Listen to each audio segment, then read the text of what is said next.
What is the strangest mystery that is still unsolved? This is my favorite weird and barely known one.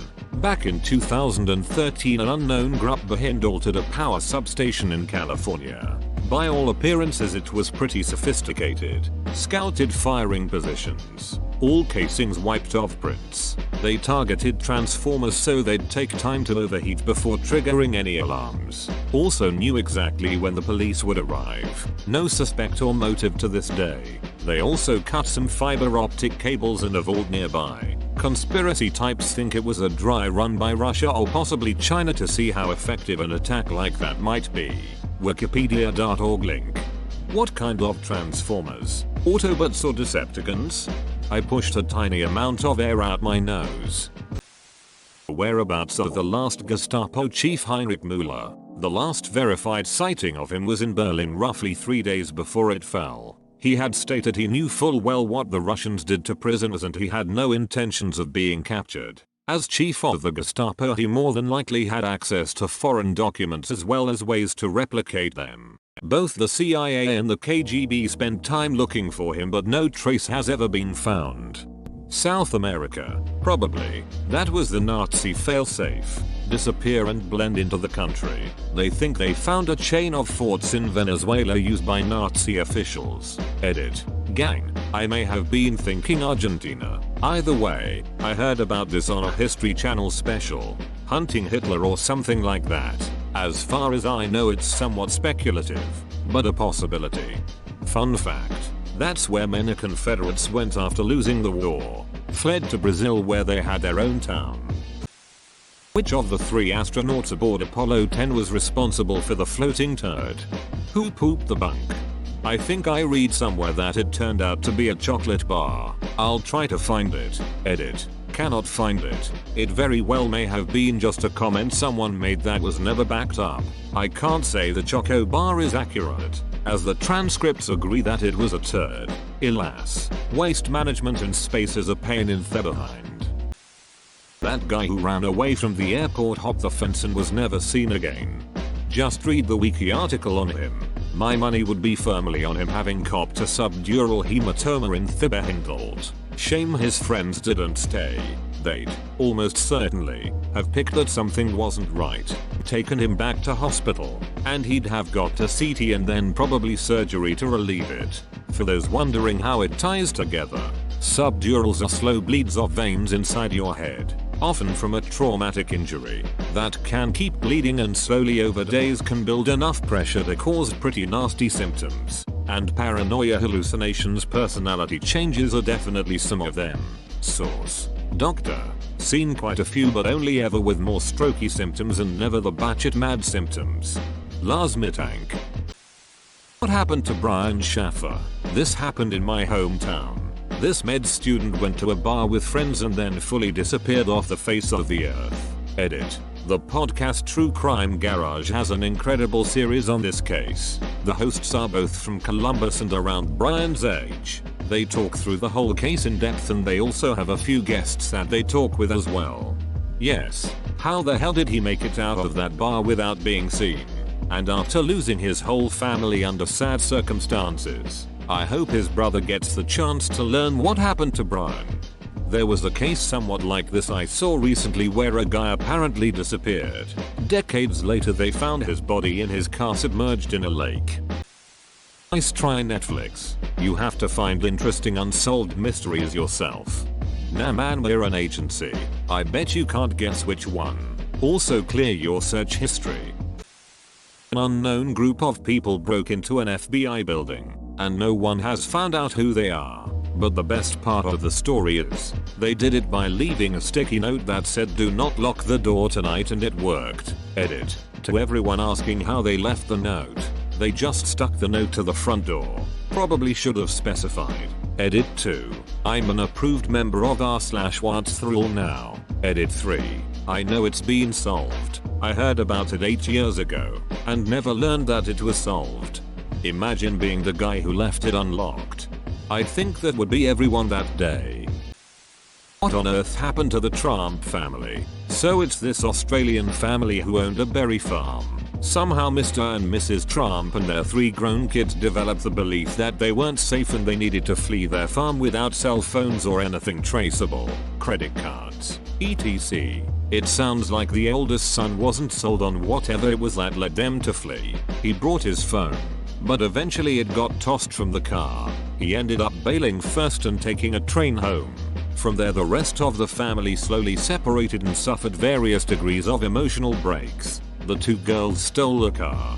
Somehow they got separated and one made it home, but the other was found on the floor in the backseat of some guy's car in a catatonic state. He spotted her after he started down the road. Eventually the parents were found wandering around aimlessly. Fortunately they were all okay physically, but WTF happened? Was someone actually after them?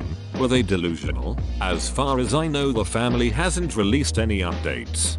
Just read about this through the article you shared. How have all those involved, the family, police, medical professionals, remained so mum on what happened?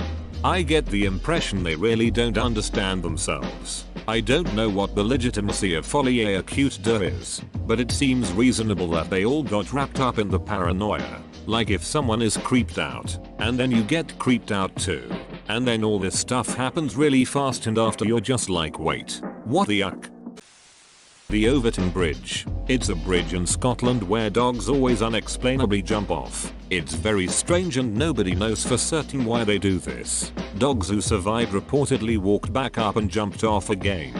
They even had to put up a warning sign to keep your dog on a leash and to watch them. A lot of theories say maybe it's because of certain scents or animals down below, but most people have disagreed with this theory. It's fucking weird. Edit. In reality, I've done more research thanks to some comments, and it seems like people have romanticized this to make it creepier than it actually is. I don't know exactly what to believe since there's so much misinformation out there, but I'll just believe the articles who've done the most research for now. They say it was most likely not hundreds of dogs, because they can't find reports of that many jumping off like the legend says. It was only around 6. So it's likely that I was misinformed like so many other people were, and it's not actually a huge phenomenon, lol.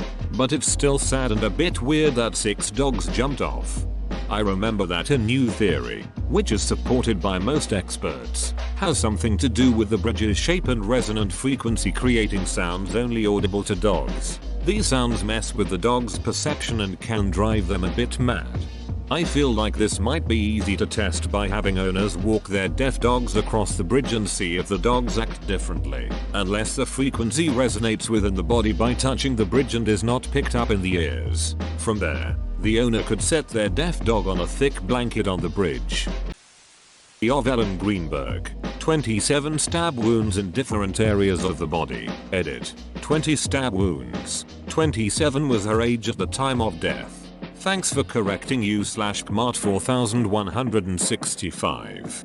Honestly, that's unreal. I'm glad the parents fought it. Looks like the case is going to trial next year. I hope the medical examiner doesn't die of before he has to testify why he changed the cause of death at the insistence of the police department.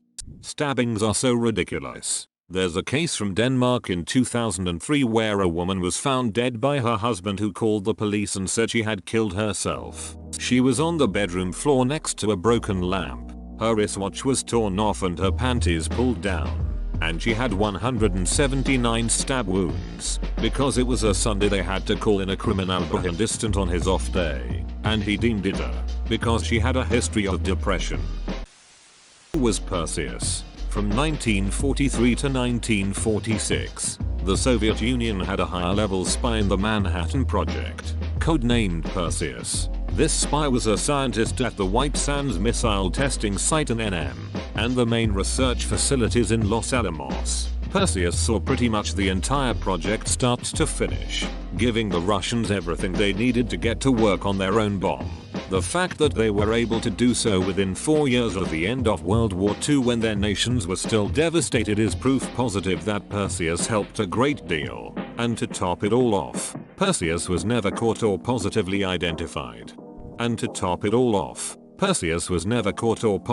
identified. That we know of. I don't think the US government would be keen to share the name of the person that sold out all their advancements to Russia. That's right. It could be embarrassing. Or the US could have ever assassinated him. Or the US could have turned him and work as a double agent. There are lots of different, but valid reasons why officials may not release Perseus's identity. Not to mention that this was decades ago and the very people who organized whatever happened may have destroyed enough records to cover this up permanently. There's a chance that despite US officials knowing who Perseus was back then, they may have covered it up so well that US officials today don't know who Perseus was. It's all very fascinating. There's also the chance that US officials simply never found out because Perseus was such a damn pro. That one time when the PM of Australia went to the beach. It even coined the term do the Harold Holt when you leave suddenly or without letting anyone know. Australian version of going to get some milk. Degree. Girl leaves her house in the middle of the night during a storm and disappeared. The only problem is that she was terrified of thunder and lightning and had no motive for leaving because her home life was fine. Then her clothes and backpack were found a year later in an abandoned construction site. Is this the girl wearing all white that they think is buried in a parking lot? No. She ran away during the early hours of the morning during a massive storm. She was spotted on the side of the highway but ran into the woods when anyone stopped. She had apparently packed a bag with some clothes and books which was found buried miles away from her home. She seems to have spent some time in an old shed, evidenced by candy wrappers. Fascinating case and one that keeps me up at night. Why would drive a little girl to take off from a loving home into the night and the wind and rain in February? Was she meeting someone? Was she groomed? Unfortunately, the case did not generate much popular interest at the time.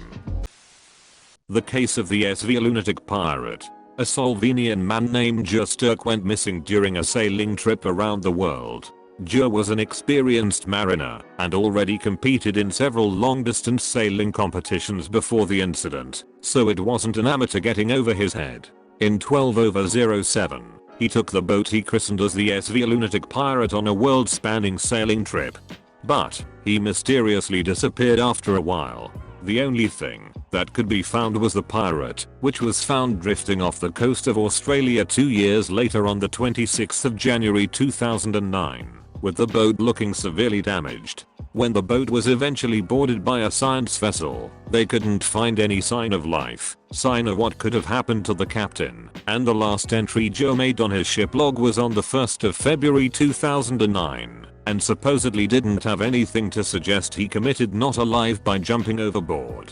To this day, it's almost like Joe just upped and left 24 days before drifting near Australia.